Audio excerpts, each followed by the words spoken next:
House will be in order. Pursuant to Clause 8 of Rule 20, the Chair will postpone further proceedings today on motions to suspend the rules on which a recorded vote or the yeas and nays are ordered, or votes objected to under Clause 6 of Rule 20. The House will resume proceedings on postponed questions at a later time. For what purpose does the gentleman from Texas seek recognition? Mr. Speaker, I move that the House suspend the rules and pass H.R. 5375 as amended. The clerk will report the title of the bill. H.R. 5375, a bill to require the strategy for bolstering engagement and cooperation between the United States, Australia, India, and Japan, and to seek to establish a Quad inter-parliamentary working group to facilitate closer cooperation on shared interests and values. Pursuant to the rule, the gentleman from Texas, Mr. Self, and the gentleman from New York, Mr. Meeks, each will control 20 minutes. The Chair recognizes the gentleman from Texas. I ask unanimous consent that all members may have 5 legislative days to revise and extend their remarks and to include extraneous material on this measure. Without objection. Thank you, Mr. Speaker. I yield myself such time as I may consume. Gentleman is recognized. Mr. Speaker, I rise in support of H.R. 5375. The Chinese Communist Party is a generational threat and is becoming increasingly coercive toward its neighbors and other nations around the world. The Quadrilateral Dialogue, commonly known as the Quad, brings together the United States, Australia, Japan, and India, 4 nations that share democratic principles, respect for the rule of law, and a vision for the free and open Indo-Pacific. In the face of growing CCP aggression, it is more important than ever to foster strong, resilient ties with our Quad partners to combat malign CCP influence and protect democracy in the Indo-Pacific. That's why I support the Strengthening the Quad Act introduced by my colleague from New York, Ranking Member Meeks. This legislation will enhance Quad ties by ensuring regular engagement between the United States Congress and the legislatures of the Quad countries. It also requires the administration to provide Congress with a strategy for bolstering engagement and cooperation with the Quad. I encourage my colleagues to join me in supporting this bill.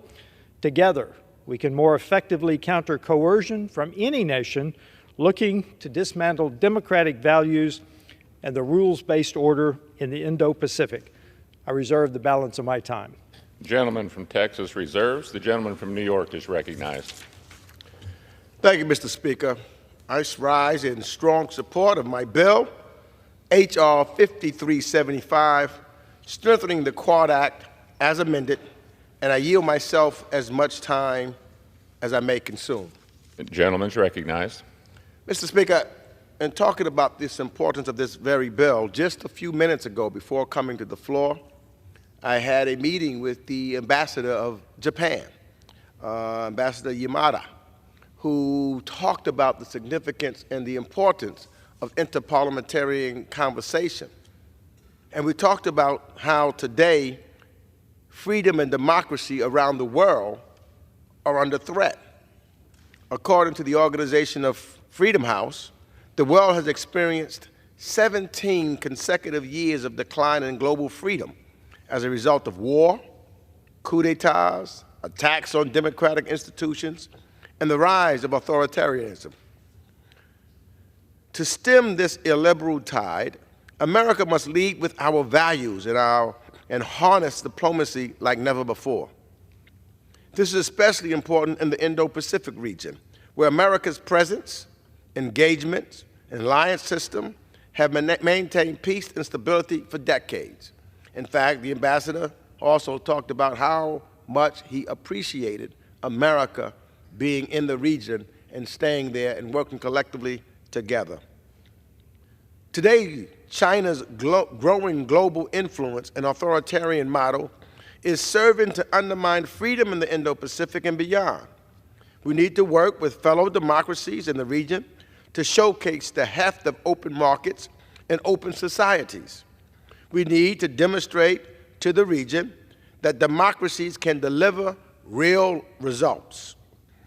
Consecutive U.S. administrations have utilized the quadrilateral dialogue with Japan, Australia, and India to enhance our diplomatic and development efforts in the Indo-Pacific. The Trump administration restarted the Quad, and President Biden elevated it to the leaders level, supercharging Quad diplomacy. Today, there is a strong bipartisan consensus. I work very closely with my colleagues on the other side, especially Chairman McCall, that the Quad is integral for a free and open Indo-Pacific. But to ensure the Quad's success and its longevity, we need a clear, long-term plan, as well as political and institutional support in all four capitals. This is why H.R. 5375 calls on the State Department to develop a Quad strategy that focuses on building democratic coordination in the region for the long term. The strategy and report to Congress will allow successive administrations to chart forward-looking objectives and partner with Congress to best meet them. The bill also establishes a Quad intra-parliamentary working group to facilitate engagement and cooperation among the legislatures of the four democracies. Inter-parliamentary engagement will facilitate legislative input and strengthen oversight to enhance the Quad's effectiveness. It will also help to sustain political support and adequate resources for the Quad in all four countries. Plain and simple, Mr. Speaker, the world has shrunk, and working collectively together, the four countries, with the sharing the values that we have here in the United States, for the long term, is better for the security of all of us, and I believe will make the place that we call the planet Earth a better place, a safer place for all. So with that, Mr. Speaker, I encourage my colleagues to join in supporting this measure, and I reserve the balance of my time. Gentleman from New York reserves. The gentleman from Texas is recognized. Mr. Speaker, I will point out that the recently approved National Defense Authorization Act indeed pivoted our hard power, our military power, toward the Indo-Pacific. This is an important piece of building our alliances across the Indo-Pacific so that we can have a coherent, coordinated approach toward the CCP. I reserve. Gentleman from Texas reserves. Gentleman from New York is recognized. Mr. Speaker, I have no further speakers. I'm prepared to close. Recognized. I yield myself as much time as I may consume for the purpose of closing. With growing instability in the Indo-Pacific and freedom under threat globally, the Quad is more important than ever for upholding regional rules and helping maintain stability. Regional rules, high values and standards, that's what this is all about. And that's why I'm thankful that we are able to work in a bipartisan manner, collectively together, speaking with one voice in the region and with our Quad partners. I thank my colleagues on the other side of the aisle. I'm also thankful to President Biden for elevating the Quad to the leaders level. In less than 3 years, President Biden has held 5 Quad leaders summits with the leaders of Japan, Australia, and India. In the past 3 years, the Quad has initiated cooperation in a whole host of new areas, from infrastructure development and critical and emerging technologies to maritime issues and climate change. My bill, H.R. 5375, will ensure that the Quad is effective and sustainable, not just for today, not just for tomorrow, but for the long term. And with that, Mr. Speaker, I yield back the balance of my time. The gentleman from New York yields back. The gentleman from Texas is recognized.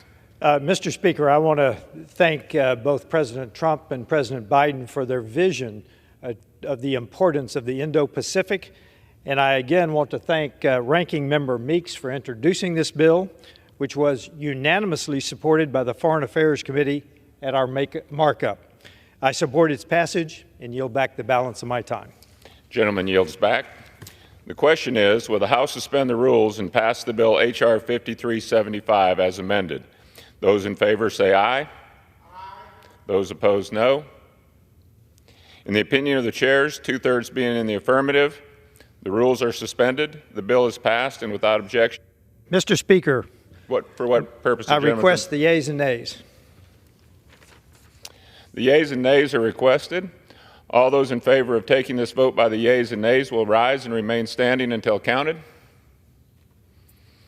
A sufficient number having risen, the yeas and nays are ordered. Pursuant to Clause 8 of Rule 20, further proceedings on this question will be postponed.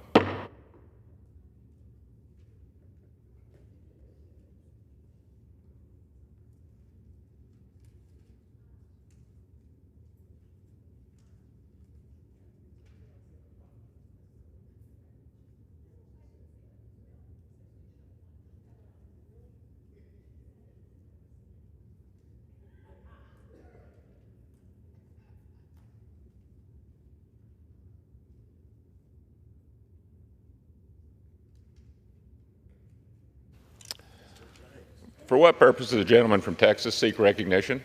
Mr. Speaker, I move that the House suspend the rules and pass House Resolution 966. The clerk will report the title of the resolution.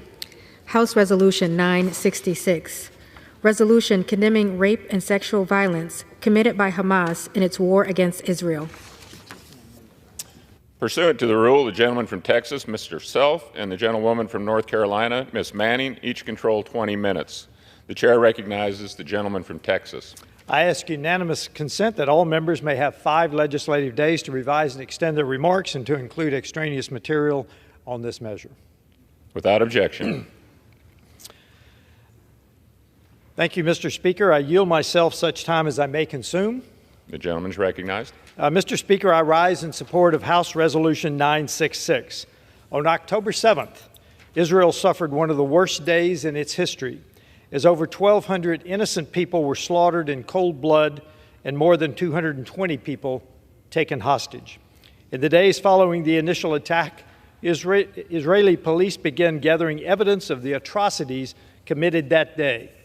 Since then, eyewitnesses from survivors and captured terrorists have confirmed that Hamas terrorists were ordered and encouraged to commit disgusting acts of sexual violence against Israeli civilians.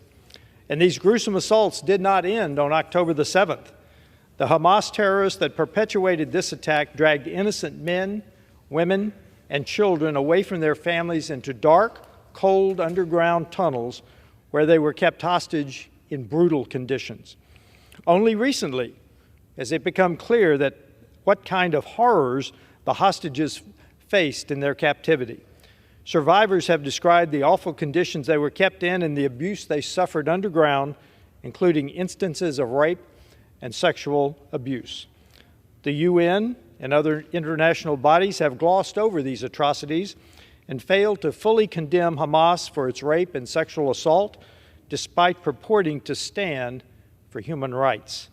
Today, we will unequivocally condemn sexual violence as a weapon of war by Hamas and all other depraved aggressors.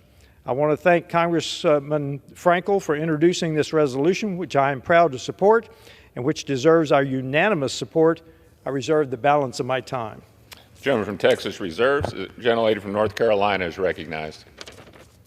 Thank you, Mr. Speaker. Mr. Speaker, I rise in strong support of H.Res. 966, condemning rape and sexual violence committed by Hamas in its war against Israel. And I yield myself as much time as I may consume. Gentlelady is recognized. I was proud to join my dear friend and colleague, Representative Lois Frankel of Florida, one of the strongest champions for the rights of women and girls around the world, in introducing this important bipartisan resolution. I'm also grateful to our colleagues, Representatives Mario Diaz-Balart and Jen Kiggins, for their leadership and commitment to raising awareness of the sexual and gender-based violence committed against Israeli women. Mr. Speaker, on October 7th, Hamas terrorists invaded Israel, going house to house, murdering civilians, executing parents in front of their children, and massacring hundreds of young people at a music festival. In addition to the 1,200 people Hamas killed that day, it took an estimated 250 innocent civilians into Gaza, including women and children. Since that day, we have only begun to understand the full scale of the horrific sexual violence that Hamas used as a weapon of war against Israeli women in its attack. Just this morning, I heard firsthand testimonies of witnesses and saw photographs of Israeli women of all ages who were raped, mutilated, brutalized, burned, and killed in horrific and unimaginable ways. Every day, more and more evidence is surfacing of the widespread and deliberate sexual violence that is almost unspeakable in its brutality. This weaponized sexual violence should shock the conscience of the entire world.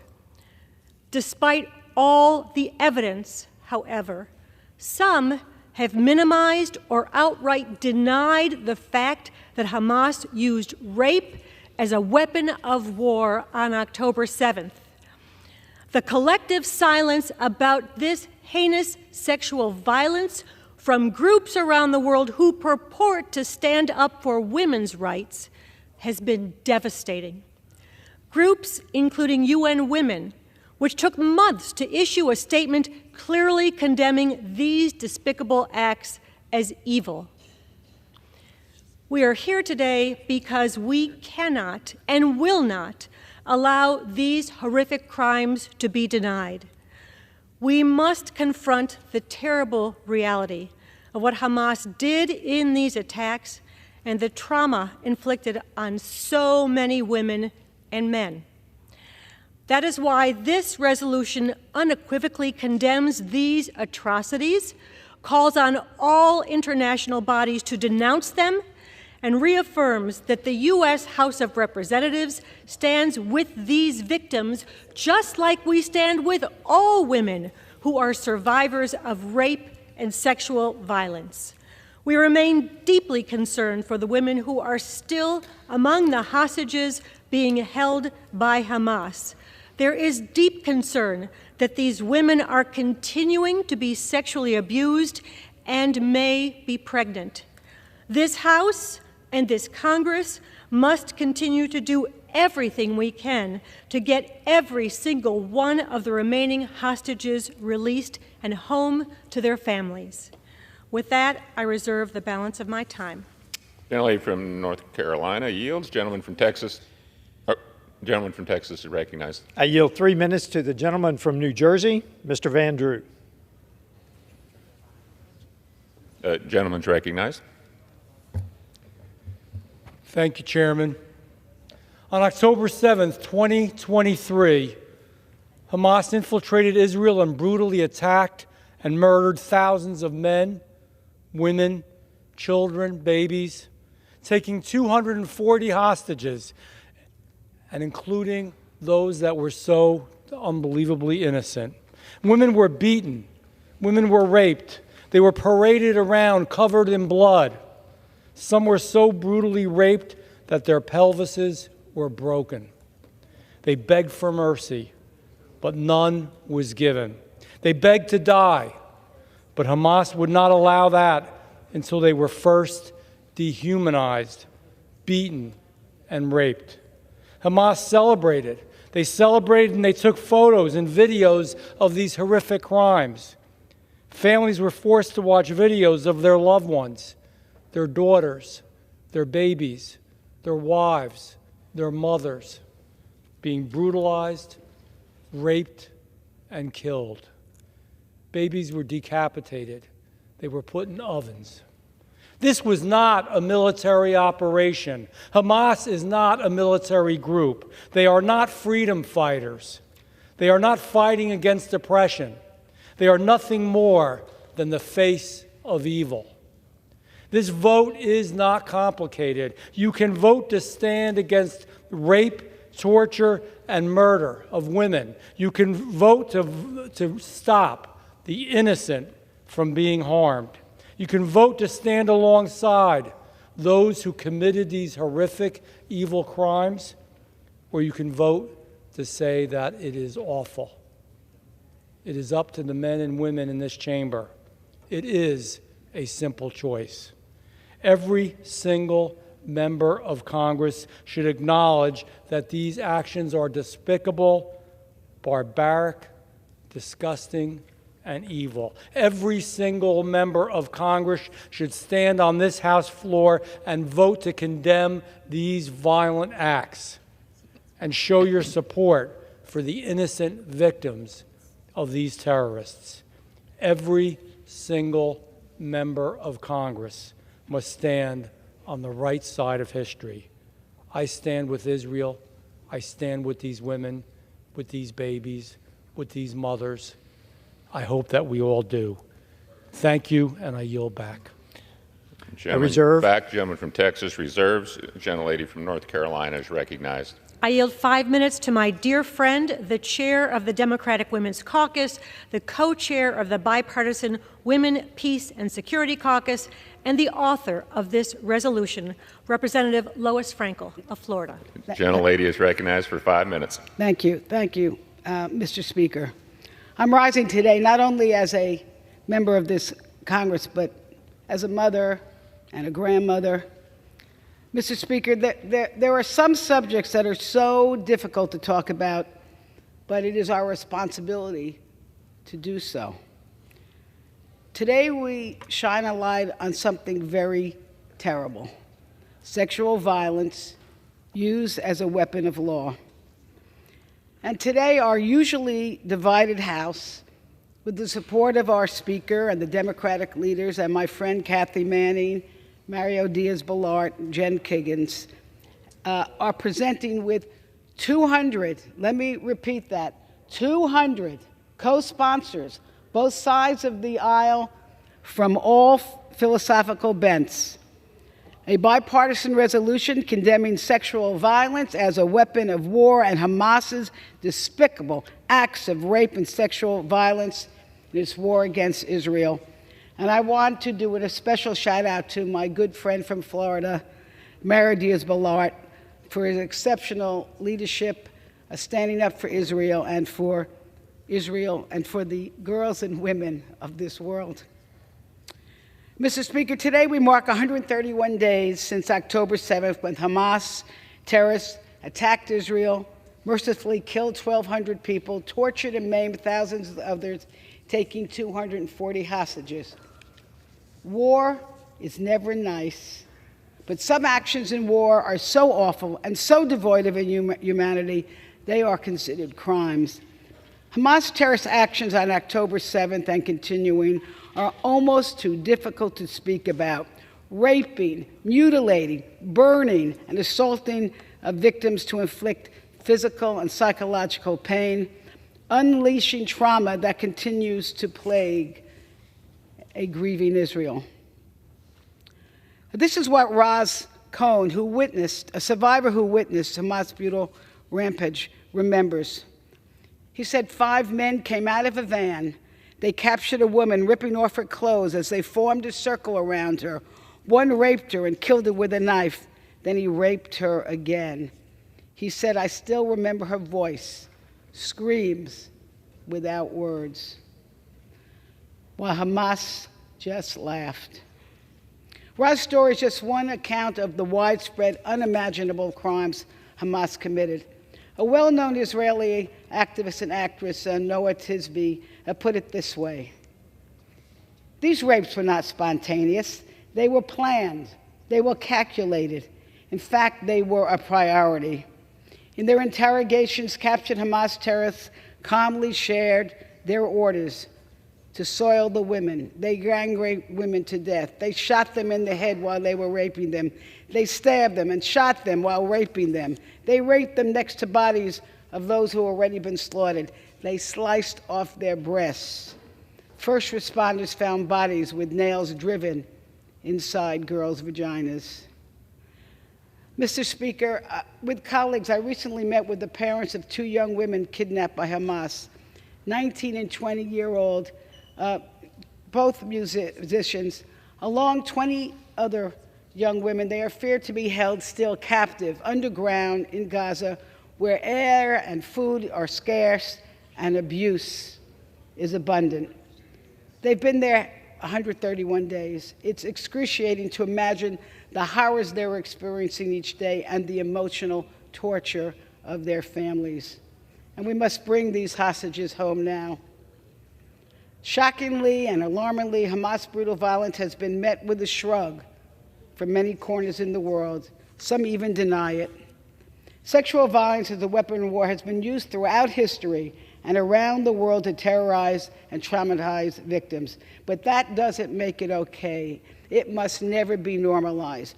Our resolution makes it clear sexual violence is a crime against humanity. Our resolution condemns all rape and sexual violence as a weapon of war, including those acts committed by Hamas. It calls on all nations to criminalize rape and sexual assault. It calls on all international bodies to condemn Hamas' barbaric actions. It reaffirms our support for an independent investigation of rape and sexual violence committed by Hamas, and reaffirms our commitment to supporting survivors of rape and sexual violence. I urge all our members to join us in supporting this important amendment as a statement of humanity. And I yield back. Gentlelady yields back. Gentlelady from North Carolina reserves. Gentleman from Texas is recognized. I reserve. Gentleman reserves. Gentlelady from North Carolina. Yeah. I yield 2 minutes to the gentlewoman from Michigan, Representative Rashida Tlaib. Gentlelady is recognized for 2 minutes. Thank you, Mr. Speaker. All acts of sexual violence are horrific. We should all be fighting to end it here at home and all around the world. So while the resolution on the floor today rightfully denounces any sexual violence by Hamas, I am disturbed that it completely ignores and erases any sexual violence and abuse committed by the Israeli forces against Palestinians, especially children. War crimes cannot justify more war crimes. We must stand up for everyone's safety and human rights, no matter their faith, no matter their ethnicity. There are numerous well-documented reports of sexual violence, including rape, committed by Israeli forces against Palestinians in their custody, children detained and stripped to their underwear in public for the world to see. Mr. Speaker, I'd like to submit for the record a Haaretz article titled, "Settlers and Soldiers Abuse Palestinians." Without objection. The UN and human rights groups have raised alarms for years, but Congress did nothing, never cared. We all have a responsibility to denounce sexual violence in all forms, regardless of who is responsible. This resolution falls well short of that responsibility, Mr. Speaker. I yield.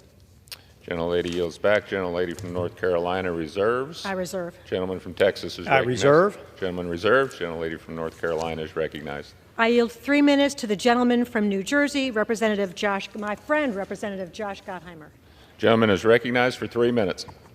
Thank you, Mr. Speaker, and I thank Representative Manning for yielding me time for her leadership, and Representative Frankel for her phenomenal leadership on this issue and so many others.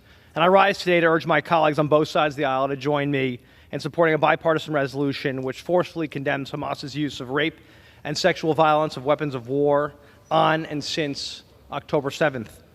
On October 7th, Hamas terrorists invaded Israel and committed horrific and repulsive acts of violence, murder, and torture, including sexual assault, rape, and genital mutilation on babies, children, women, men, and the elderly, including Americans.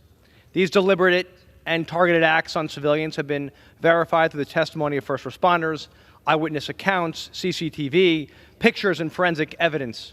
If that wasn't enough, Hamas terrorists even recorded their acts using cameras and the phones of their victims and cheered and celebrated as they did it. Then these terrorists proceeded to post these videos online and send them to the families of their victims who they mutilated and murdered. These terrorists didn't even try to cover up their heinous acts because they wanted the world to know what they did. They wanted the world to know what they would think is an acceptable way to treat Jewish people. Since then, they've promised more waves of violence and a second, third, and fourth October 7th. Who would do this? As a member of Congress of the House Intelligence Committee and as someone who has traveled to Israel since October 7th, I've seen these gut-wrenching videos and heard the testimony of survivors of the horrific acts of sexual violence and torture. These stories and images will stay with me forever. You can never forget seeing them. That's why I continue to wear this dog tag around my neck. It symbolizes the hostages that are still being abused and held by Hamas terrorists, including the Americans still kidnapped and all those who were victims on October 7th and experienced the most gruesome acts imaginable.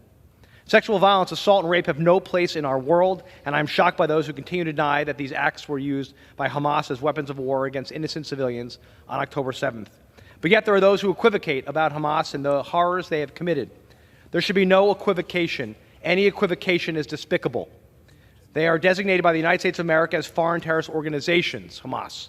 They're terrorists, period. There's no argument to be had. In the past, the biased United Nations and its affiliated organizations have been quick to condemn acts of brutality, sexual violence, and rape around the globe. However, the response from UN Women, whose job is to defend and promote women's rights anywhere and everywhere, was egregiously late. I cannot fathom why an organization that exists for the sole purpose of advancing women's rights would hesitate, even a single second, to condemn the use of rape as a weapon of terror. There is no excuse.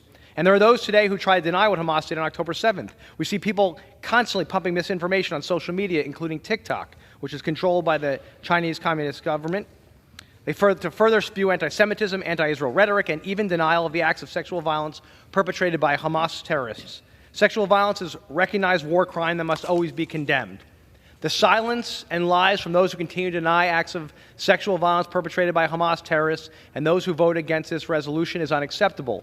To deny the events of October 7th is an insult to the many victims of extreme sexual violence in Israel that day, to those who remain hostage today, including Americans. We must get home. Mr. Speaker, today my colleagues have a chance to recognize the horrific sexual violence from Hamas terrorists on innocent civilians 131 days ago. I urge them all to vote for and help pass this bipartisan resolution. Thank you, and I yield back. The gentleman yields back. The gentlelady from North Carolina reserves. The gentleman from Texas is recognized. I reserve. Gentleman reserves. Gentlelady from North Carolina is recognized. Mr. Speaker, I'm prepared to close. Gentlelady is recognized. Mr. Speaker, I yield myself as much time as I may consume for the purpose of closing.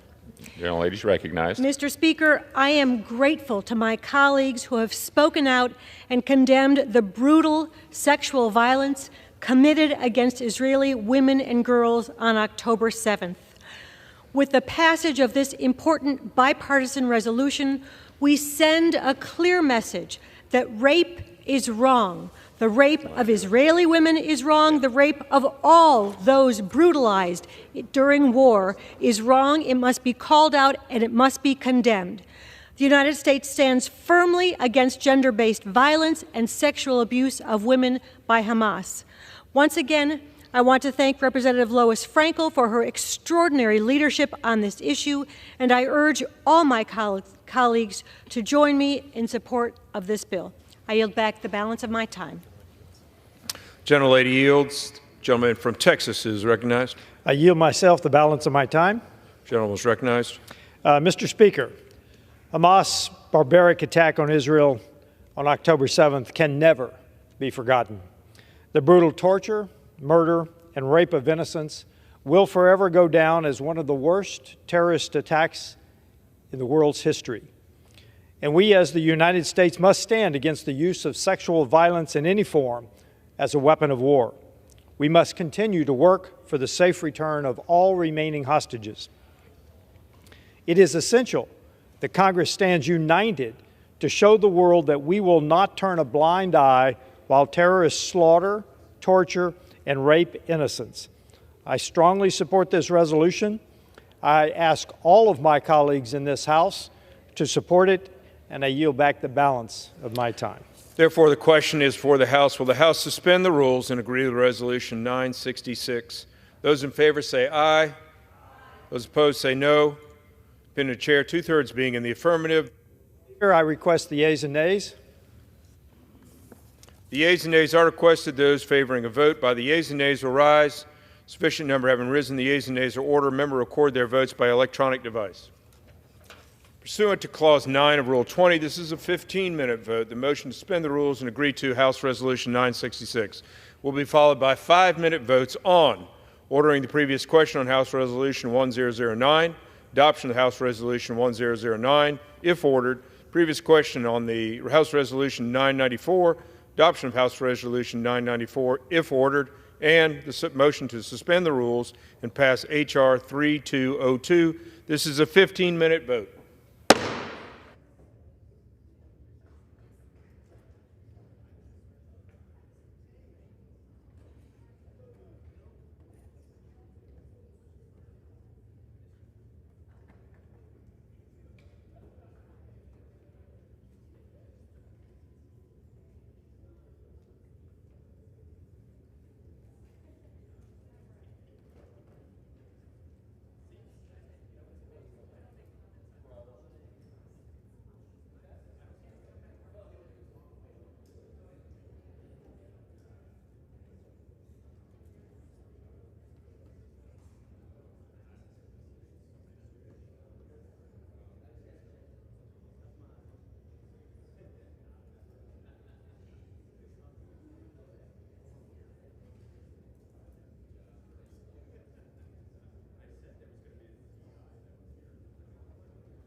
On this vote, the yeas are 418, the nays are 0, and 1 has voted present.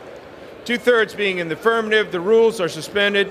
The resolution is agreed to, and without objection, the motion to reconsider is laid upon the table.